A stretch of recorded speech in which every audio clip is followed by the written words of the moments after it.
Hello stock market enthusiasts. ఇవాళ మనం enemies of wealth creation గురించి మాట్లాడుకుందాం. ఎనిమీ నెంబర్ 1, గజిబిజ పెట్టుబడులు వెల్త్ను ఎలా డిస్ట్రాయ్ చేస్తాయి. ఎప్పుడైనా మీ కిచెన్ డ్రాయర్ లేదా స్టడీ టేబుల్ అల్మారా ఓపెన్ చేసి చూసారా? అందులో ఏముంటాయి? Old batteries, pens, pencils, bills, charges, పాత మెడిసిన్స్. అవి ప్రతి ఒక్కటి యూజ్ ఉన్నా కలిపేస్తే ఒక గజిబిజి గందరగోళం కదా. అలాగనే మన ఇన్వెస్ట్మెంట్స్ కూడా అలాగే ఉంటాయి. ఒక స్టాక్ అక్కడ, ఒక ఎఫ్డి ఇక్కడ, కొంచెం gold, mutual funds, bonds, chit funds, even cryptos. మొత్తం చూసేసరికి అది ఒక ఇన్వెస్ట్మెంట్ సర్కస్ లాగా ఉంటుంది. అది ఇన్వెస్ట్మెంట్సే కాదు, ఒక జంక్ డ్రాయర్లా ఉంటుంది. అదే డ్రాయర్ మనం ఓపెన్ చేయాలనిపించదు. Hi, this is Prabhanjan Rao from Elision investment advisory. ఇవాళ మనం వెల్త్ డిస్ట్రక్షన్లోని ఎనిమీ నెంబర్ 1 గురించి మాట్లాడుకుంటున్నాం. The junk drawer approach to investing.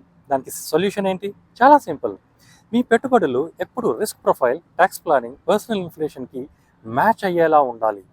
Investments ఒక బ్యాలెన్స్డ్ అండ్ డైవర్సిఫైడ్ పోర్ట్ఫోలియోలో ఉండాలి. మోస్ట్ ఇంపార్టెంట్లీ, ఒక ట్రస్టెడ్ ఫినాన్షియల్ అడ్వైజర్ గైడెన్స్ ఉంటే మీరు క్లటర్లో కాకుండా క్లియర్ గోల్స్ వైపు నడుస్తారు. గమనించండి, డ్రాయర్ క్లీన్ చేస్తే రూమ్ నీట్ అవుతుంది. ఇన్వెస్ట్మెంట్ క్లీన్ చేస్తే లైఫ్ కూడా నీట్ అవుతుంది. Call us today. Let's clean your financial drawer. Have a super Elysian day.